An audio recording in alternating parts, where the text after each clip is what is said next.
Hello students. Yesterday we have learned about relative density and specific gravity. So today I am going to tell you what is the physical significance, what is physical importance of these two quantities.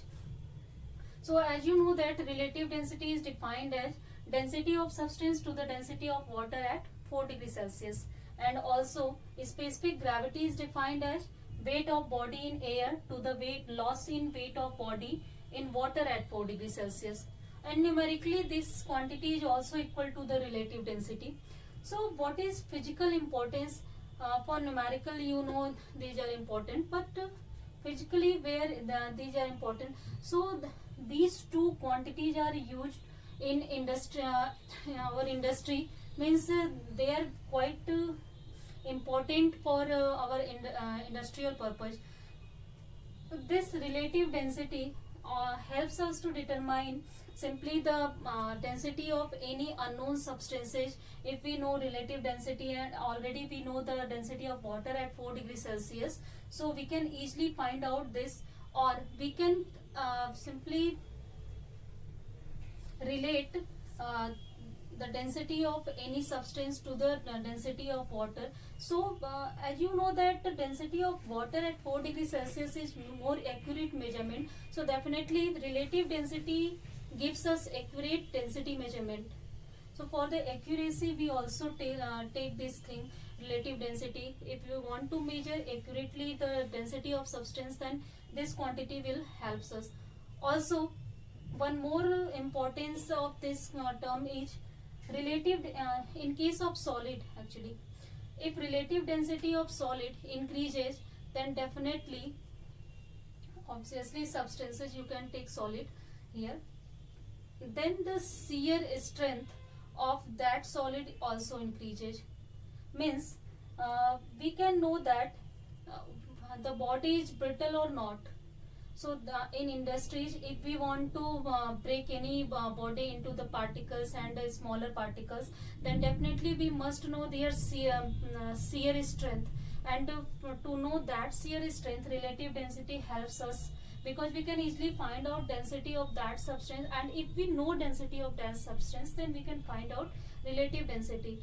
And if relative density is quite larger, then definitely that solid must have greater shear strength, and due to that greater shear strength, you know, we can't even break that. So for the breakable property, this term is very important, and in industries we use that term. Okay. Second term is specific gravity. Then specific gravity is simply, you know, weight of body in air to the loss in weight of body in water at 4 degrees Celsius. So this term tells us how heavy a body is in comparison to water. Means body can float into water or not, because through this equation we can easily find out specific gravity or loss in weight of body in air. If we know specific gravity, then definitely we can find out this thing. So if we know what is the loss in weight of body in water, then definitely we can easily find out the body will float at the water surface or not. So this property helps us to make some plastic balls and other floating body. So this term is also quite even important for the industrial purpose. So both quantities have industrial importance. So this is the physical significance of relative density and specific gravity. There are so many numerical application also, but I am not going to tell you that. Only I want to tell you the industrial importance here. Okay. So now this is clear to you what is physical significance. Now let's see the variation of pressure with depth in case of liquid. So after going to some depth or after going to some height, what will be the variation in pressure? Pressure will be same or not? So let's see that. Now let's study the variation of pressure with depth. Then if we are going to the depth below the sea level or surface, then what will be the pressure variation? Is the pressure is same at all points or not? So for this, let us consider this is a liquid vessel, and there are 2 points in that liquid, which is point C and point D, and the height of this point, these points are H. Okay. So let us construct a cylinder, and this is a liquid column, you can also say. For simply for determination of pressure difference, I have constructed that. So in this cylindrical form, this will C will be in this circular cross sectional area, and also D will be in this cross sectional area. As you know that liquid apply normal forces from all the directions, so there will be a force F1 which is directed downward, and there will be a force F2 which is directed in upward direction, and also there will be a force, means weight of the this liquid column, which is mg. So we can determine simply for the pressure, and for that to determine pressure we need force, and if we will calculate force per unit area, then definitely we will find our value. So for this, firstly, mass of liquid contained in cylinder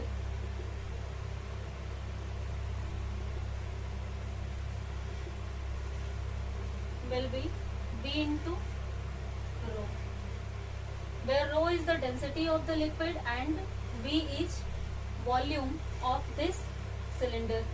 So simply you can write it from mass from here. Now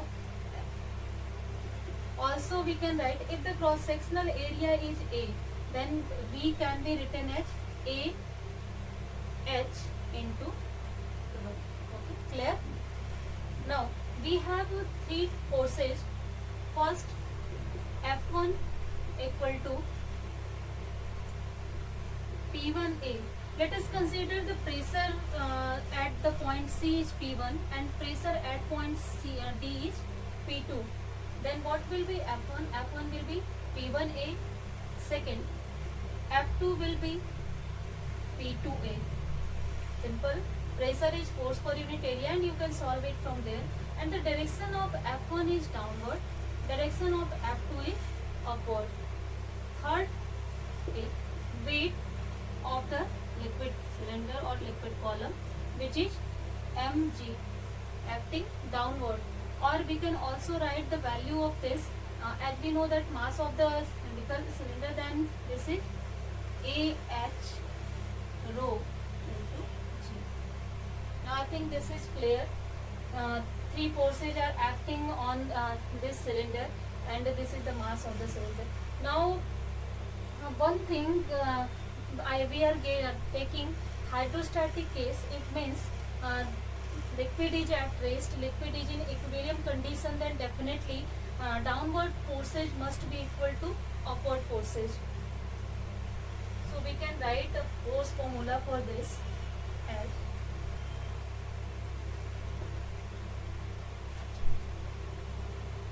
F1 plus mg equal to F2, or put the value P1A plus Ah rho into g equal to P2A.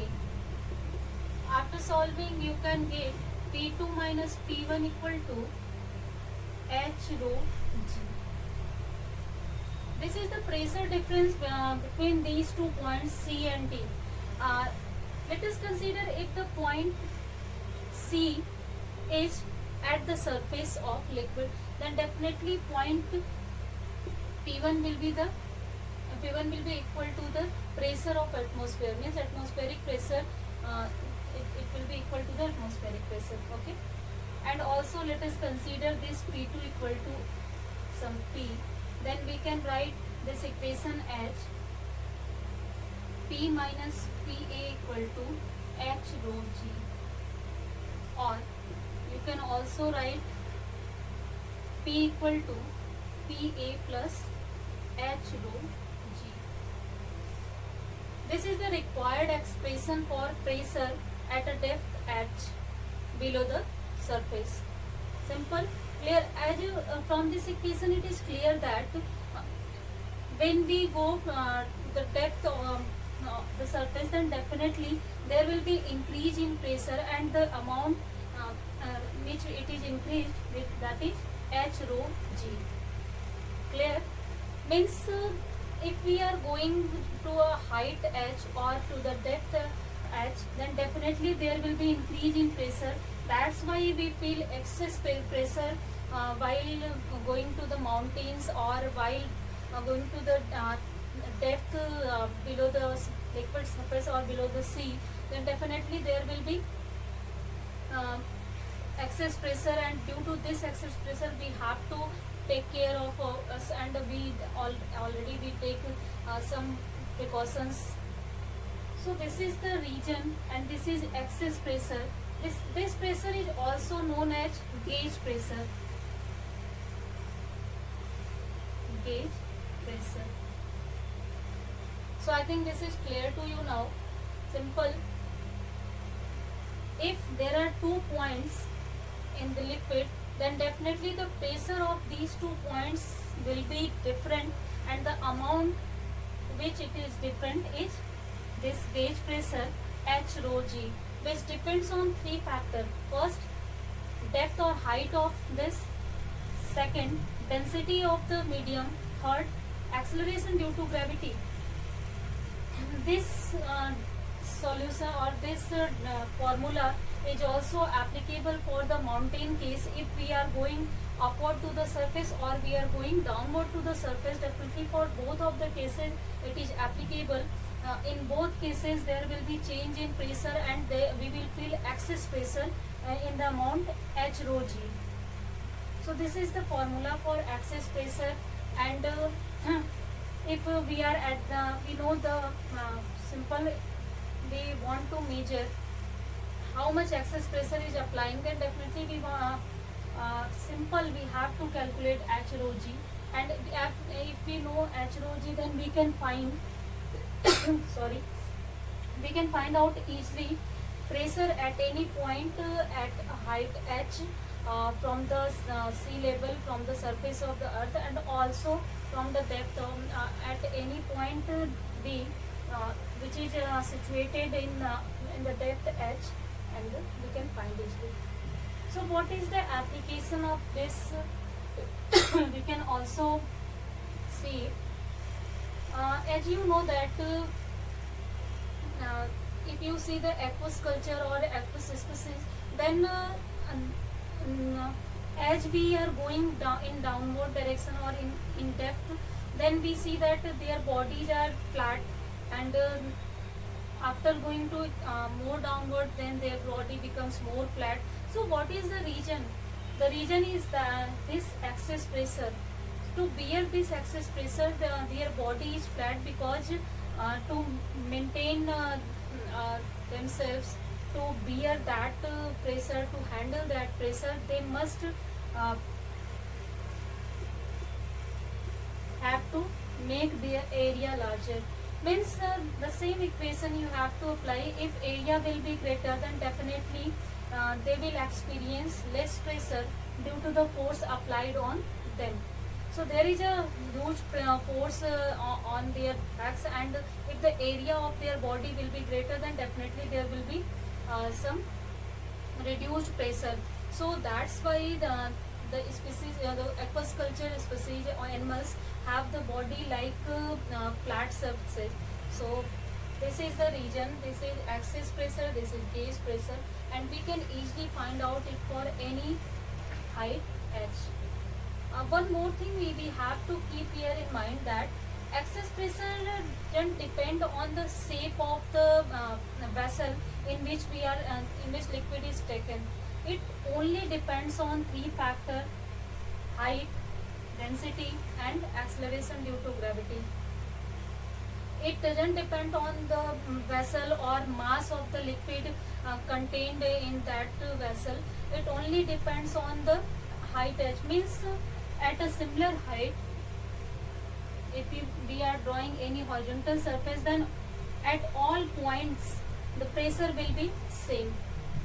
So we can easily measure pressure at any point above the surface, and that pressure will be applicable for all points lie in that surface, lie in horizontal surface. Okay, so this is now clear to you, I think. So let's see the next. I will show also some numericals to you based on this problem, gauge pressure and access pressure. So let's see the numericals. So let's see a numerical problem based on the gauge pressure. Problem is, the manual of a car instruct owner to inflate the tires to a pressure of 200 kilopascal. So there are three questions. What is the recommended gauge pressure? What is the recommended absolute pressure? And if after the required inflation of tire, the car is driven to a mountain peak where the pressure is 10% below that at the sea level, so at that point what will be the gauge pressure? So these are the questions related to the gauge pressure, and let's see the solution of these questions. Now let's see the solution of a numerical problem. Here given that atmospheric pressure, as you know that simply 1.01 into 10 power 5 Pascal. You can also convert it in kilopascal, that will be 101 kilopascal. Now we have also given one thing, that in car manual there is a pressure of 200 kilopascal for the inflation of tire. It means we have already given gauge pressure. In car manual the pressure given for the inflation of tire is the gauge pressure. So PG will be 200 kilopascal. This is very simple.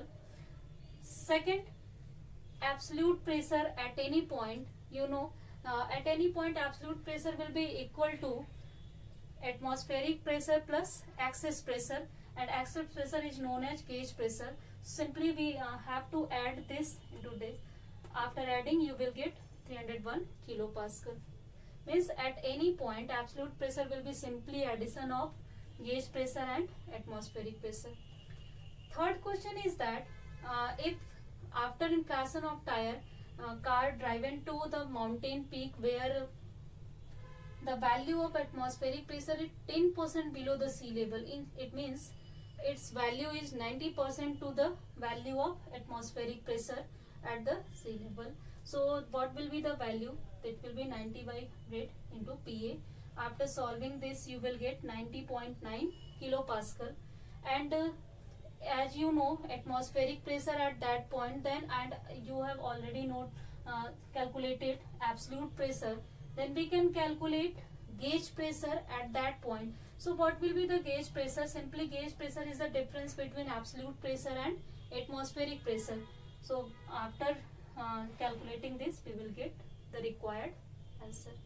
So I think this is clear to you. Simple. We have to keep in mind what is absolute pressure, what is gauge pressure. We can easily solve the numerical.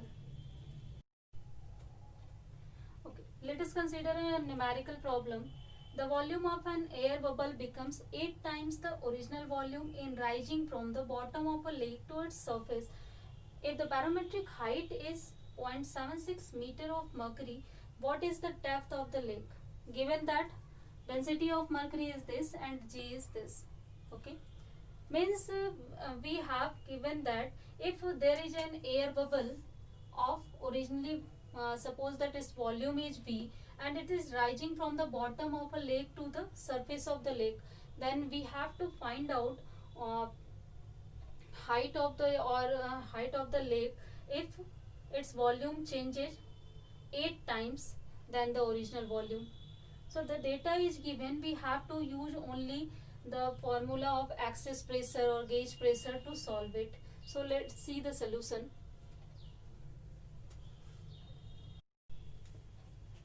So now let's see the solution. As we know that Boyle's law, according to that pressure is inversely proportional to volume, and so to calculate we can easily calculate pressure of bottom from here. Suppose this is lake and there are 2 points, one is at bottom and second is at the surface, and this is air bubble and this is going rising from point A to point B. Suppose the pressure of point B is P2 and the pressure here is P1, and also the volume of air bubble is V1 and volume of air bubble is V2 here. Then what will be in our question it is given that V2 will be the 8 times of V1, and we can also calculate what will be the ratio of P and P1 and P2, and this will be like that. And if suppose that if P2 is P, means the pressure of atmosphere, then definitely P1 will be the 8 times P.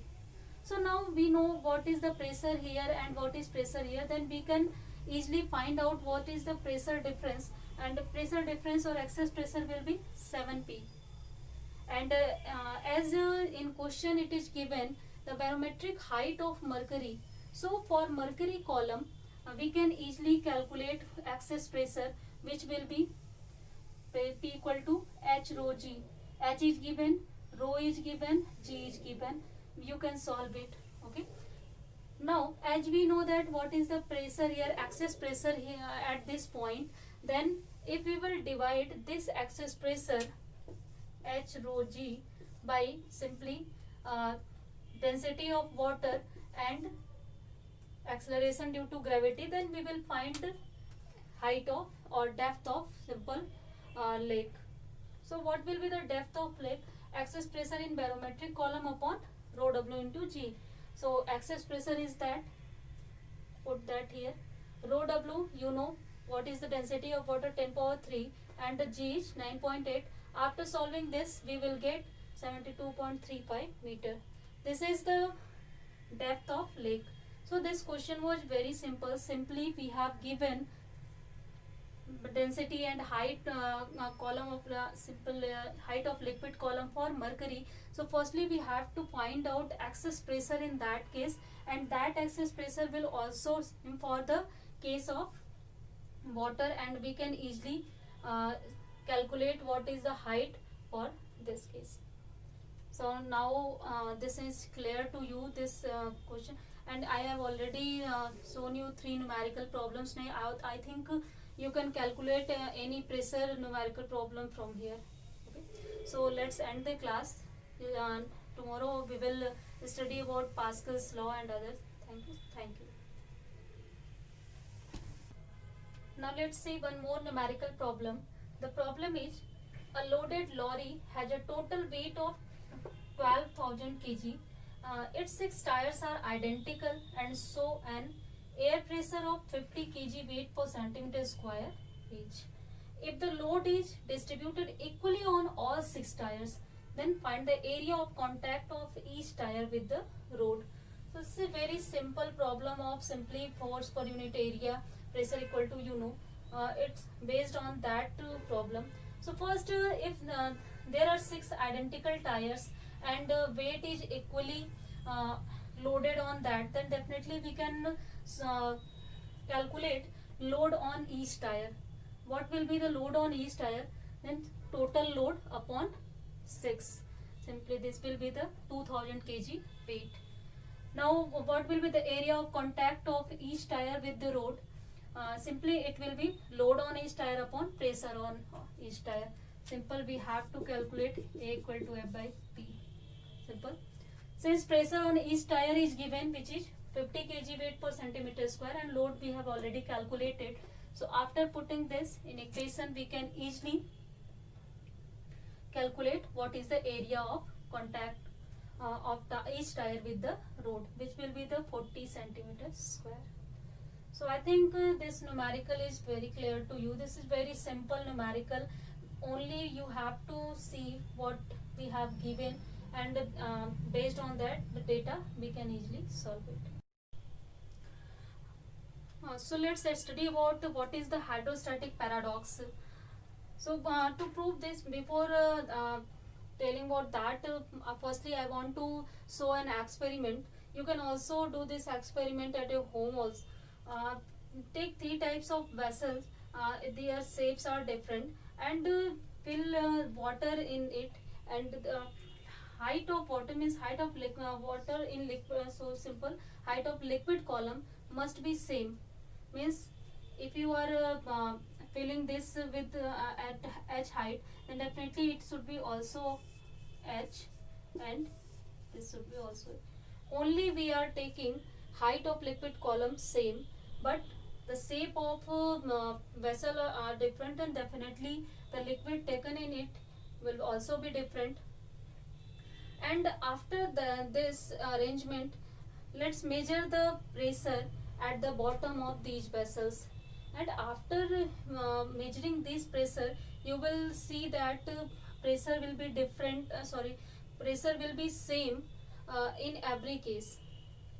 Means the excess pressure at the bottom doesn't depends on the fact that whatever types of vessels we are taking, or what is the shape of any medium in which liquid is taken. Only it depends on three factors, which is height or depth, density, and acceleration due to gravity. Means if we are measuring pressure at some height, then definitely it will change.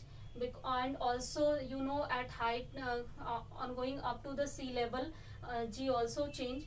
And if density of medium it changes, then definitely there will be change in excess pressure. Means these three quantities only can change the value of pressure, excess pressure, but the shape of the vessel can't change any value of pressure. Simple, I think clear hai. This phenomena is known as hydrostatic paradox.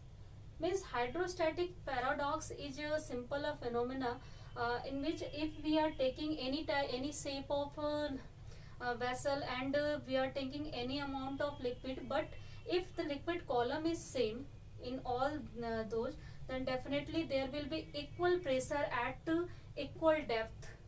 If we are taking, suppose that this point, and the height of this is h1, this is also h1, this is also h1, then definitely the pressure will be same. But if the height of these three are different, then pressure will be different.